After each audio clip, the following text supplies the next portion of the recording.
to a National Geographic survey, 77% of all Americans believe there are signs that aliens have visited Earth. But despite this consensus, our governments have yet to acknowledge what many believe to be the truth behind extraterrestrials.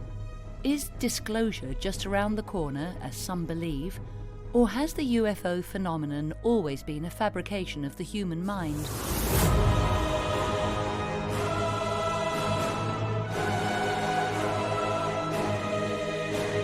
The evidence has been mounting that our governments indeed know more than they are telling.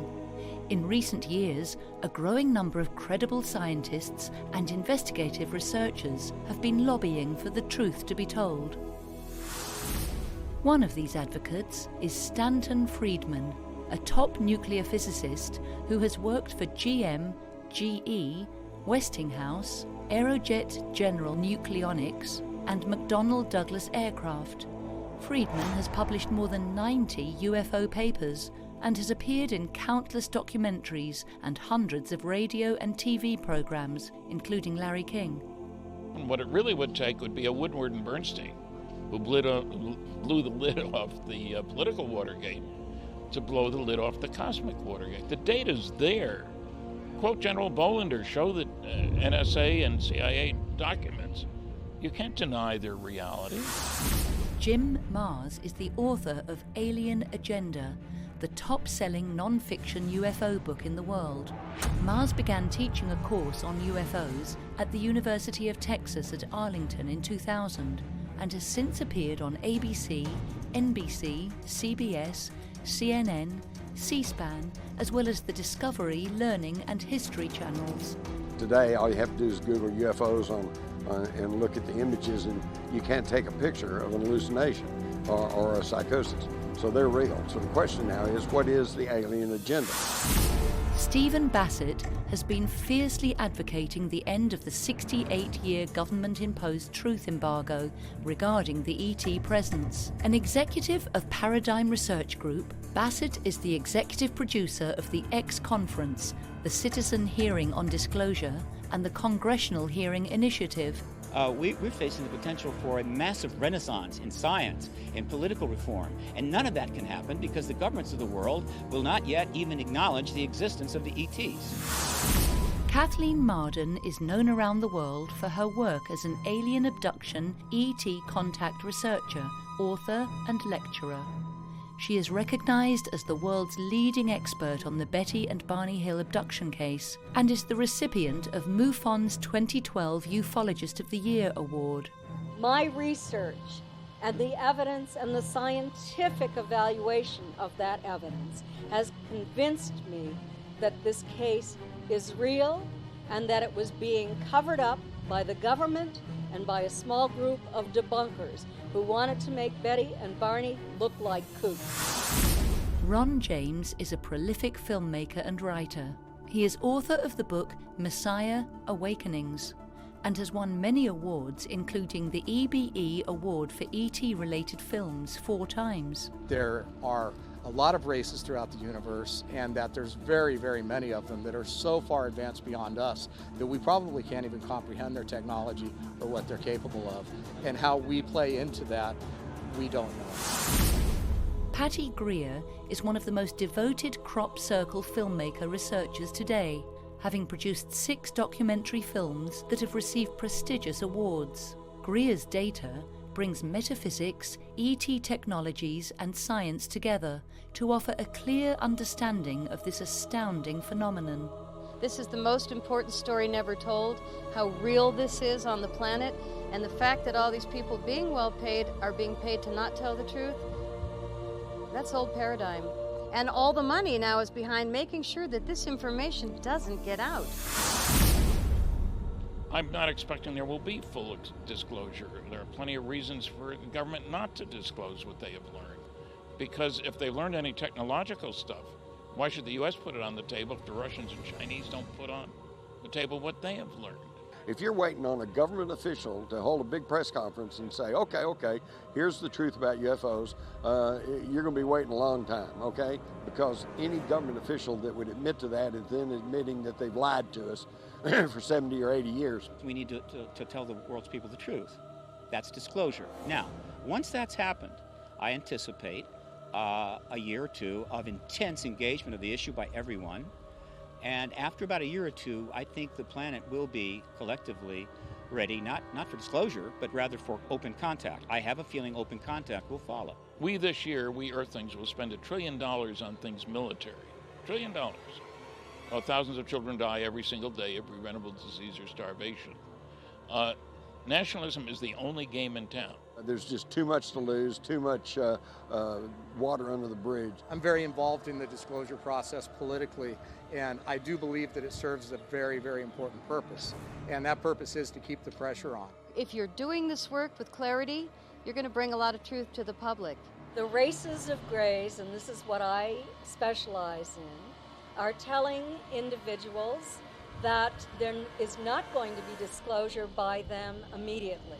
In fact, I think we're undergoing a conditioning process right now through movies and TV and news accounts and sightings and abductions and crop circles, you name it.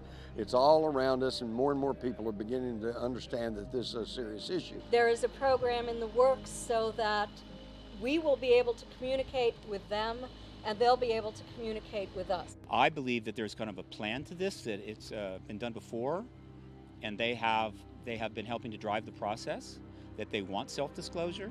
Open contact is to follow. What I believe is happening right now is that this political pressure is combining with all of the other different pressures coming from different places and the media to create an atmosphere where the knowledge is readily being distributed. There would be a big discombobulation for the world. It's possible they may lose their patience. If we drag this out long enough, they may be forced to do a force majeure disclosure event. There's a big difference between the world governments announcing to their citizens the presence of extraterrestrials and providing information, and extraterrestrials forcing their reality on the world's people outside of government involvement. I know of no government on this planet that wants its citizens to owe their primary allegiance to the planet instead of that individual government. So I'm not expecting full disclosure. I don't want to see it. I want the government to say, yes, we're being visited. We're holding these international conferences to deal with the psychological, religious, technological, etc. aspects of that. Full disclosure is only going to come from them, okay? And think about it. All they got to do is hover over a city long enough for the news crews to get out and take footage, and then the game's up. Over time, they think that we will evolve to the point where we can establish communication, but it is at some point in the future. It is not going to happen immediately, according to the reports that I've received. Telling the truth in times of universal deceit is a revolutionary act.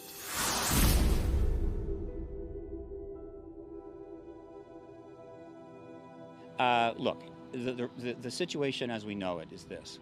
There's an extraterrestrial presence. It's probably been engaging us for a very long time. Well, I think, yeah, when you consider the universe is billions of years old, and I think even the Earth is somewhere like 4 billion years old, it's pretty hard to believe that us who have recorded history of like 4,000 years are the beginning of intelligent life on the planet. There's a lot of evidence on the planet that indicates that very advanced civilizations have come and gone. Because you can look at these places and see that it was too perfect for us to do with the tools and the technology that we had at the time. Therefore, what was the other element that gave us the ability to create these wonderful things if it wasn't some sort of intervention? UFOs are real, not something fictional or imaginary, and I think that's beyond dispute today. When I was a kid, they said, well, they're just hallucinations or some kind of mass psychosis, and of course, today all you have to do is Google UFOs and look at the images, and you can't take a picture of an hallucination. There is an extraterrestrial presence. That's an absolute fact. It's not a theory. It's not a speculation. It's an absolute fact. Just because the government says, no, it's not, well, that doesn't change that. And besides, anybody that believes the government these days is foolish. And the government has known about this ET presence. That's an absolute fact. They're concerned about the malevolence of certain human groups, and they are attempting to interfere or intervene in our evolution at this point in order to bring us to a point where we won't destroy ourselves because they're afraid that we might do that. I think they're here for their purposes. One of them was probably to quarantine us. If you were an alien, would you want us out there? Military budget $1 trillion this year. In World War II, we killed 50 million people. We destroyed 1,700 cities. And I think the alien agenda is to observe and try to help kick the human evolution up the evolutionary ladder in a covert manner so that we will hurry up and become part of the intergalactic community instead of wiping ourselves out with thermonuclear weapons.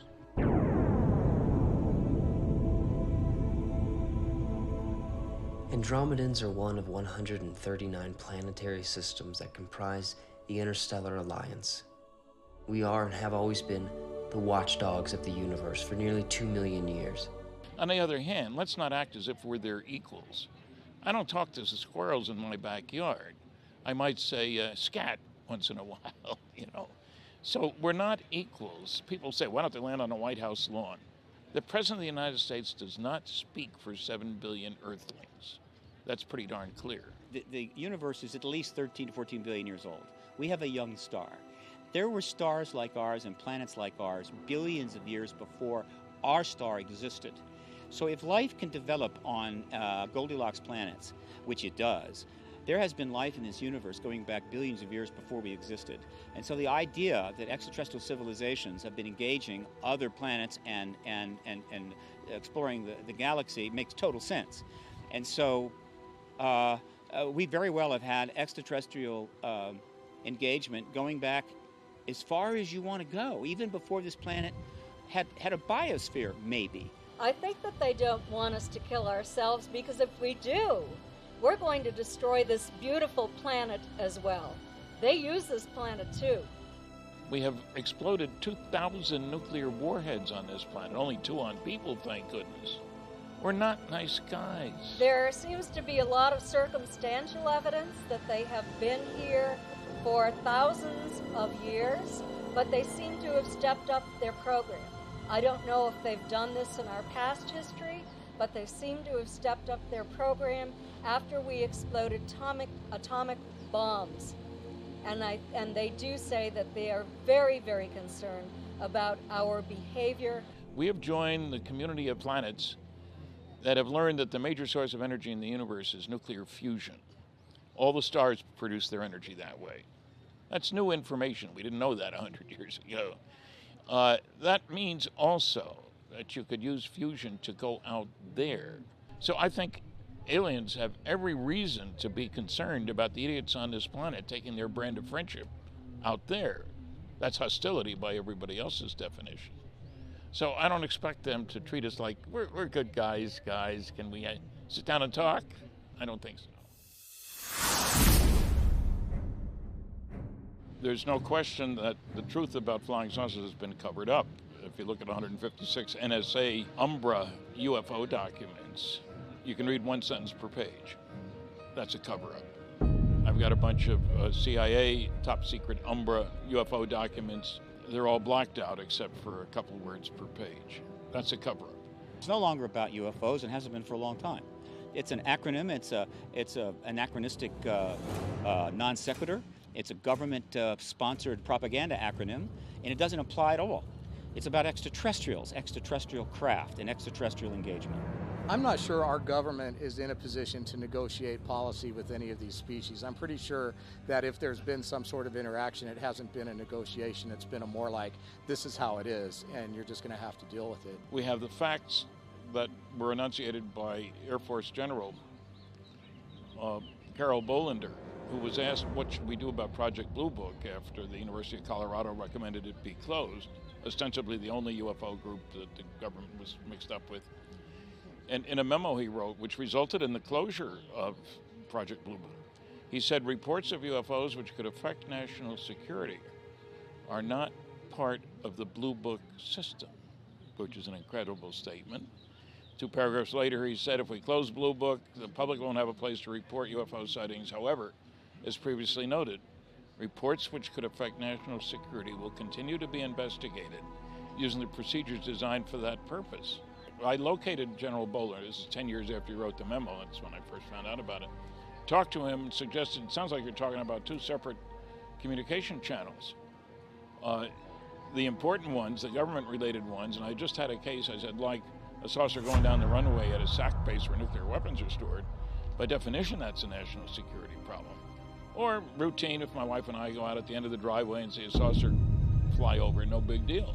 And he agreed with me. 2 separate systems. And I'm interested primarily in the ones that could affect national security. Collectively, there is a 50% plus consensus. It's time to reveal this. But the military-industrial complex is not a democracy. It is not a vote. It is a much more complex decision. Because we need to understand that the only people with all the fancy equipment, I mean, I don't have my own radar system, for goodness sakes. The government does. Radar systems, gun cameras, other instrumentation on board aircraft, spy satellites, all this kind of stuff. And that stuff's all born classified. So it's not a conspiracy notion, it's the reality. After that is a vast array of assertions, speculations, and theories that have varying degrees of probability attached. But we cannot assess that, or parse that, organize that, study that, because the government say there is nothing to study. Look, there was a big explanation for Roswell, crash test dummies, stories about bodies. We were dropping crash test dummies all over the place.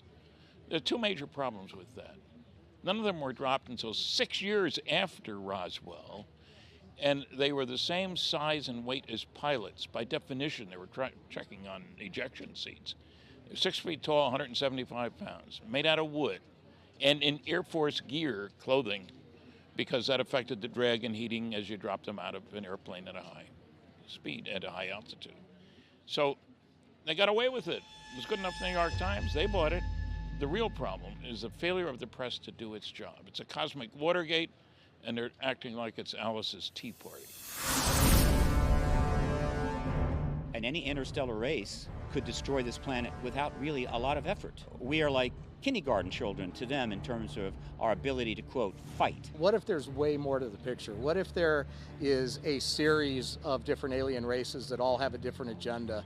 And what if we really have no control over what our outcome's going to be? We know that there could be hostile entities out there who have malevolent intentions toward us and toward our, maybe not toward our planet, but they may want our planet for their own needs. Hollywood blockbusters, as well as independent films, have long capitalized on the public's interest in the UFO phenomenon. Richard Lowry's film utilizes actual case studies and depicts a looming alien invasion. His earlier film, Destination Mars, is a parody of the 1950s flying saucer movies, but subversively conveys the message that mankind's quest for destructive weaponry could result in our own annihilation by an alien race. The final speech from the alien leader proclaims this very clear warning. I have studied the Earthlings for many eons, from their pre-evolutionary stages to this, their final hour. And it is this gain in knowledge which has enabled all other planetary civilizations the proper tools for adopting indomitable minds, minds forged of thought and reason, rather than brutish impulse. It was only a matter of time until they stumbled upon an atmospheric vaporizer. But what the foolish Earthlings did not surmise is our power in controlling their world. From their floods, to their fires, to their earthquakes, and even to their solar eclipses. The elderly subject of Lowry's documentary, The Wilkesboro Incident, also sends the warning that aliens have been coexisting with us for decades, and the small town in Texas where he and his comrades constructed a device that could detect who was human and who wasn't, was erased from existence. Well, I think that the government had to cover up the existence of the town, had to cover up all of those deaths, and so therefore They came in and they bulldozed over it. They just flattened that sucker right out. When the documentarians travel to Texas and locate the man's secret underground workstation, they are suddenly pursued by men in black, leading to the subject's on-screen assassination by a sniper. The number one thing that would protect us from, would you say, the outlier, the rogue threat, would be an alliance with those entities and civilizations which have no intentions of allowing that to happen, which may very well be a reason why this process is underway right now. What protects a smaller country in this world right now from being invaded by a larger country? Alliances between that smaller country and more powerful countries that don't want to see that kind of behavior. I believe they're here. I think they're among us somewhere, and I think they're scouts. See, I don't think they're here to invade America or invade the world yet. They're scouting us right now. And someday, when they finally do it, they're coming here in droves. I mean, millions are going to come here, and they're taking over. Whatever your reason is for coming here, understand, we have no intention nor interest in keeping you alive. So I'm dead either way, right? Correct. No one will be spared. Why? The Earth's position in this solar system provides us with a strategic and tactical advantage. Robert, the human role in the universe is inconsequential. That may be so, but we have a right to exist. Only if we allow it. And we don't.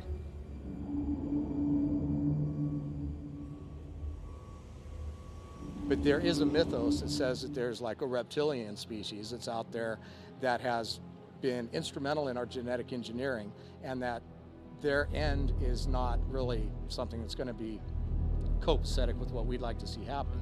If a major threat from another star system were to occur and we did not have protection from other star systems, we would be screwed. The government put that kind of stuff out early days in order to persuade people to just avoid the issue. Meaning, maybe it's true, but everybody will go insane, so don't bother. It's all bullshit. It's all propaganda. We could have handled the ET announcement in 1947. We just went through a world war with 40 million people killed. We had millions of men overseas. We did unbelievable sacrifice. And so we're going to fall apart because we learned there's extraterrestrials in the world in 1947? I don't think so. There's a lot of people with different opinions as to why the government will not disclose. But there's several that resonate with me. And again, it's just my opinion.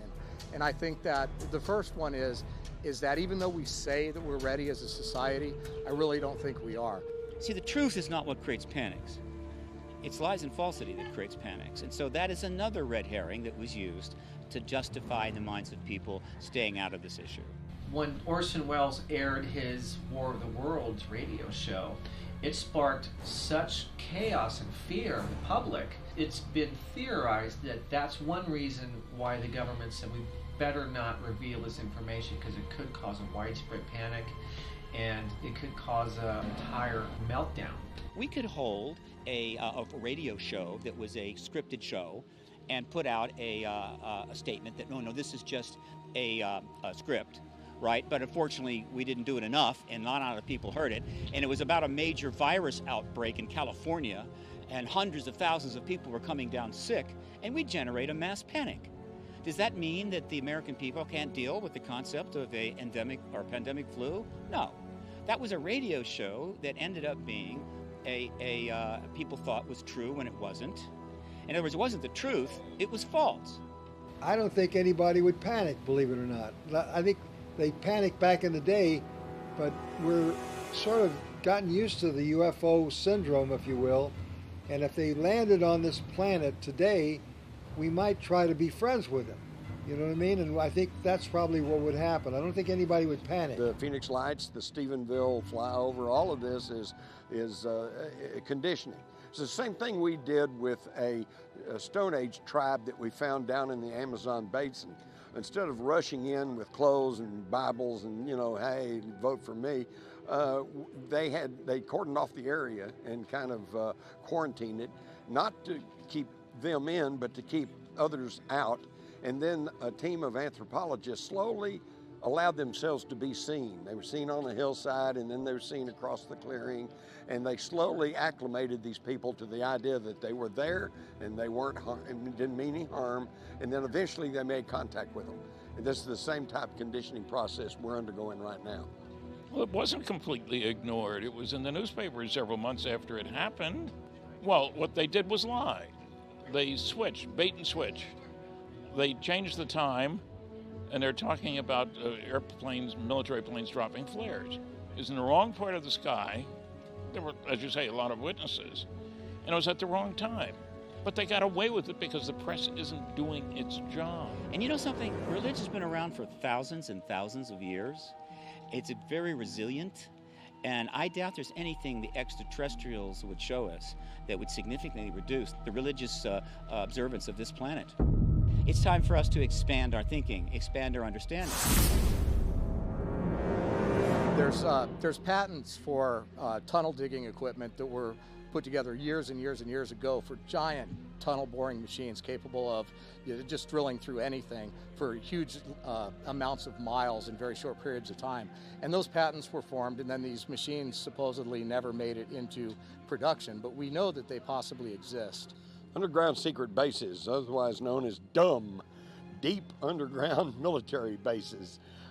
Yeah, they're there. And I've seen the specs and the pictures of the giant boring machines that they have that can just cut right through heavy rock and produce it within minutes a tunnel that's big enough to drive a 18-wheeler through.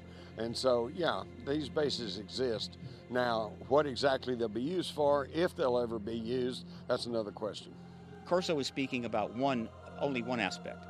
The fact is, the number of craft have been in the hands of the U.S. government for decades, being extensively studied with billions of dollars, primarily in underground facilities, where they are trying to re-engineer and achieve, weapons and what have you. And I went to this place called Nordhausen, which was a vast underground base where they still had some of the U-2 engines, and the Russians had just put some rocks in there and left it where you could see the technology from Petamunda and the V2, the V3, the V4. And I believe that technology moved so fast, I almost believe there might have been some help from some other people not of our world. There's been a lot of talk about maybe mixed human-alien partnerships working in some of these underground bases, such as the one that is reportedly at Dulce, New Mexico. That is in my file. I go, huh. Okay, I've heard enough to suggest that there may be something to all that, and yet I've not seen hard enough evidence to just say conclusively, yes, that exists and that's happening. That's one of those areas where we do not have 100% certainty. We have a lot of evidence and a lot of some first-hand and second-hand testimony that implies underground facilities. But we know that they have that. They built underground facilities as part of the Cold War. We actually drove up to the Dulce base to get some establishing shots up there. So we started driving up toward the Archuleta Mesa, which is where the base is. We were being followed, and we all became a little bit unsettled and a little concerned that we were getting ourselves into something that could get us into trouble. So we got out of there. The question is, do we have underground facilities devoted to the extraterrestrial question? And there is evidence for that. The issue of the relationship between extraterrestrials and technology, terrestrial technology, is a very interesting, complex issue. It became a significant matter when Colonel Philip Corso wrote his book, The Day After Roswell, where he stated matter-of-factly that he was in charge under General Trudeau at the Foreign Technology Desk in trying to sprinkle some of the ideas obtained from examining the Roswell craft. If we've recovered alien craft and we've back-engineered technology, then we really don't want to put it out that we have this and that we know about it. And sadly, that's a detriment to the advancement of collective human civilization. Which is to say that if, in fact, the United States government has mastered the ability to tap into ground state fields and is sequestering that technology, it is criminal, because the availability of that technology would transform this planet, save hundreds of millions of lives, and solve a great deal of our most difficult problems. And so every day that the truth embargo continues and that technology is sequestered, people are dying because of it. So in their attitude is, well, yeah, now some people are going to die, but we still want another 20 years of secrecy. Well, tell that to the people that are suffering. And we know too much now. It's too much out in the open. So now the blood is on their hands. We are paying a fortune for energy. People are dying because they can't afford water, food. We're polluting the environment, killing people with cancer. And they are sitting on transformative energy that might be 1 cent on the dollar. Plus, we have evidence that we have in fact reverse engineered antigravitic propulsion, and we have our own saucers. As we get a better understanding of the nature of reality, I believe that what today has no scientific explanation at all is going to be accepted as a scientific norm in the future. And when that happens, it's going to change the face of civilization on every level. So for decades, we have had antigravitic propulsion, but it is not known or available to the public because to do so would result in ending the truth embargo, and therefore it must remain sequestered. The most important question of all regarding the ET technology is, have we mastered and even reverse engineered the energy system that drives those craft? We're pretty sure it's not oil, gas, or coal. In fact, our own physics points to the likelihood that they have finally figured out how to tap into the ground state fields. If they have done that, it is a paradigm shift of such magnitude, it's almost impossible to describe. What if they cure cancer? What if they help us clean away pollution and help these children with respiratory problems and water problems and help us make this the paradise that we had when we got this planet? We've been using that wreckage to reverse engineer this technology. I believe we have a technology right now that's far beyond what the public even knows about. Now, it's an interesting point. Given that we have the ability in a device smaller than a laptop to store the entire Library of Congress, every book in it, and more, the idea that extraterrestrials may have storage ability to have enormous archives regarding this planet, in which case we might have the opportunity at some future time to directly research our ancient history with visual records.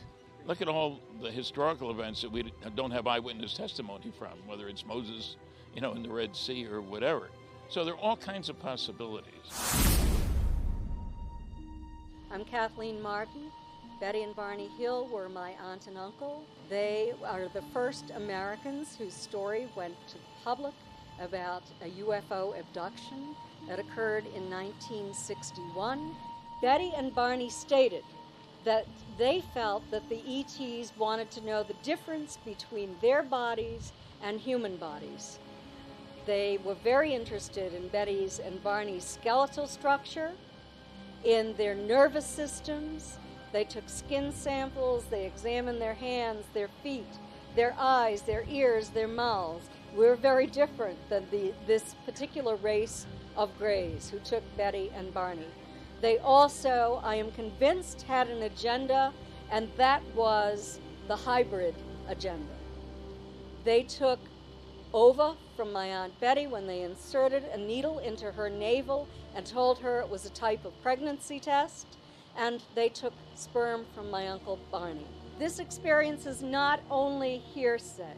I'm a researcher, and I investigated that case over a 14-year period. I wrote the book Captured, the Betty and Barney Hill UFO Experience. Stan Friedman joined me by writing 2 chapters. Under hypnosis, they remembered the landed craft on the ground and being taken up a ramp onto that craft against their will. They recalled the interior of the craft. They described it in great detail. There were pie-shaped rooms. There were wedge-shaped rooms. They were taken to separate examining rooms. There was almost like a sort of dentist chair in the room that Betty was taken into. She was placed in that chair initially. Then she was taken and placed on a table. Barney did not sit in that chair. He was placed on a table. They described the interior. They described the sort of stark interior of that room. They described the lighting in this room, this bluish white lighting. And they frightened Betty and Barney terribly. Betty and Barney didn't know if they were going to be carried away, if they were going to be made specimens, if they were even going to survive this. But the ETs telepathically apologized to them for frightening them. They reassured them that they were not going to be harmed, that they would be returned to their natural environment after they did a few tests. I was 13 years old at the time that this occurred.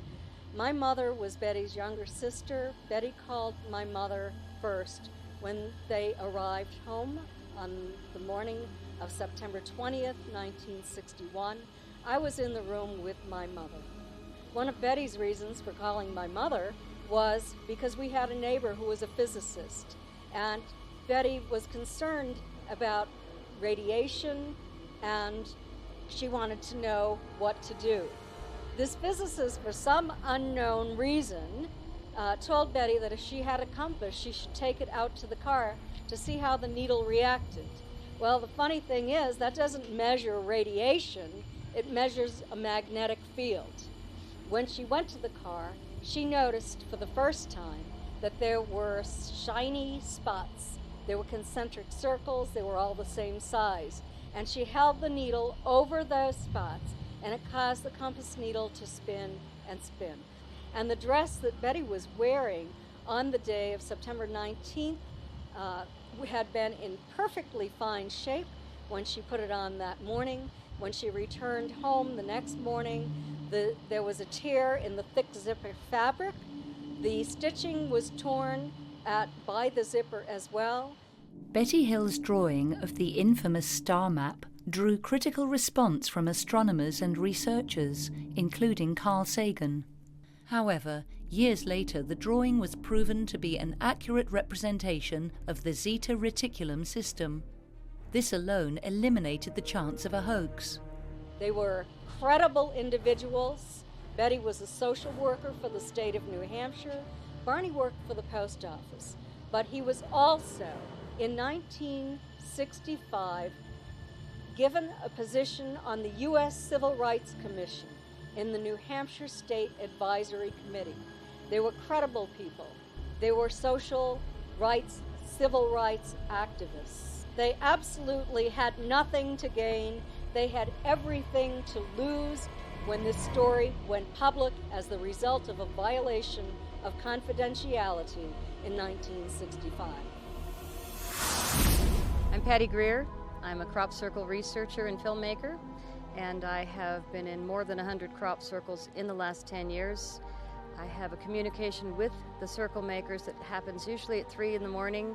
When you walk into a crop circle, you're going in a tram line, which is the tractor tire lines where it's already laid down. So you don't want to ever disturb the field of the farmers. As long as you stay in the tram lines, it's considered etiquette. And what I feel in the crop circles is a very strong, enhanced electromagnetic field.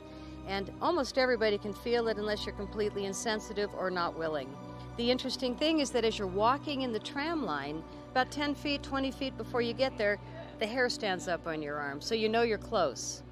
Once you go in a crop circle and the whole body lights up head to toe, there's no doubt. It's like when somebody has a sighting of a spaceship. You can't tell them they didn't. So when people say to me, all crop circles are fake, I say to them, well, there you go. That's really it. There was one scientist in the world that I know of that went public. His name is William Levengood. He's very, very famous, and he's in the Guinness Book of World Records for writing more scientific papers that made it into science journals than anyone else on the planet. And he's the man that proved that not only are crop circles real, but they're coming out of the earth.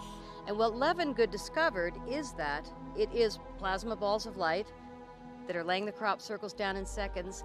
But the way the plasma gets energized enough is through these spinning, counter-rotating vortices. So it's a really clear science that makes sense. And when we realize that they're actually initially coming out of the ground, it really makes sense. Why would the mother be complaining?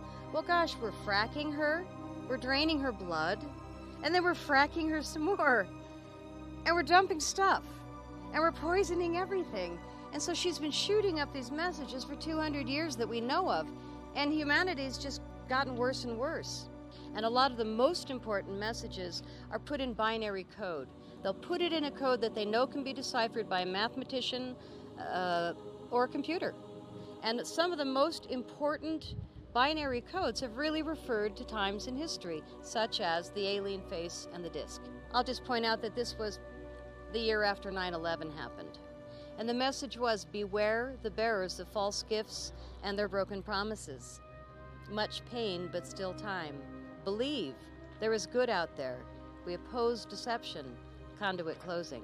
Crop circles are messages that are being written to us from inner Earth, from our ET brothers and sisters. Crop circles are not only real, but the seeds inside the crop circles can produce up to 400% more food, with up to 75% more nutritional value per seed. Well, of course they're going to suppress it. When Monsanto owns the government, they don't want healthy food to be multiplied by 400%. In the last year or two, the military has really nailed the farmers and asked them not only to not let people in, but to mow out the crop circle on the first or second day that it arrives. We always fly over it and we always get photos, but then the next day it's like a blown field. So when we see these farmers destroying the field, it's very interesting that a lot of times the circle makers will just come back and hit them with a new pattern in the same field the very next day. I have been wonderfully hacked for 4 years. My phone, my computer, everything I do has been unbelievably difficult. And you know, my answer is I'm sorry for those that are doing it because I'm not stopping. So they're actually initially coming out of the Earth in pairs. They're coming out in these spinning vortices. One's going clockwise, the other's going counterclockwise. So William Levengood proved that. They were coming out of the ground, and as they come up spinning, and they've already predetermined what they need from humanity, from their ET friends, they're already with their plasma energy, their frequencies that need to be added to what she sent up. And when the three frequencies meet, there are some that are not ET at all, they're just Earth and us. Some of them are humans meditating, and then the circle happens the next day. I have 3 of those in my movies. They blow into these beautiful balls of light, radiant orange balls of light, which all of us have seen that do night watch. And they communicate, 2 plasmas communicate, and bang, that field goes down in seconds. The problem in the field now is that the famous crop circle researchers still today are not coming up with the new information. They're kind of stuck in the 1980s and 90s data, and the fact that they're not really talking about the great work of William Levengood when they actually know the great work, but rather dissing him, it's a sad time in our history where the money is going behind misinformation rather than information. I am committed to make a difference here, and it's not me, anybody special, but the fact that I work with the circle makers and I find these are so incredibly real and beautiful, it just keeps me excited. And things keep happening to me where I'm in communication. It's not like I'm even asking or looking for it, they just keep showing up. The fundamental conclusion is an extraterrestrial presence, and we absolutely must acknowledge it as soon as possible. After that, you'll be surprised how quickly things start sorting themselves out and getting resolved. So my conclusion is that I think we are an inch from disclosure. I don't think they can hold it back. I think that it's not even about getting the government to tell us the truth, it's about leaving them behind. There's a lot of evidence that advanced civilizations and possibly non-human entities have been here and occupied the planet in the past. Some of them seem to be astronauts coming here from another planet who have technology that's so highly advanced that it looks like magic to us. Well, my 1990s book, Alien Agenda, started off with the premise that UFOs are real, not something fictional or imaginary, and I think that's beyond dispute today. Let's get this out in the open regardless of whatever our government thinks. Again, they've proven they're not always right, and they've proven that we need, as American citizens, to get this information out in the open. Disclosure could potentially happen within the next 20 years, and I'm hoping it does, because it's going to change everything for the better. Well, my conclusion is that we're dealing with intelligently controlled extraterrestrial spacecraft visiting our planet. We're dealing with a cosmic Watergate, that there are no good arguments against those two conclusions, and we're dealing with the biggest story of the millennium being treated like Alice's Tea Party instead of how important it really is. A fabrication of the human mind, or the greatest story never told? And if the truth is finally revealed, how will it affect the human condition? We may soon find out.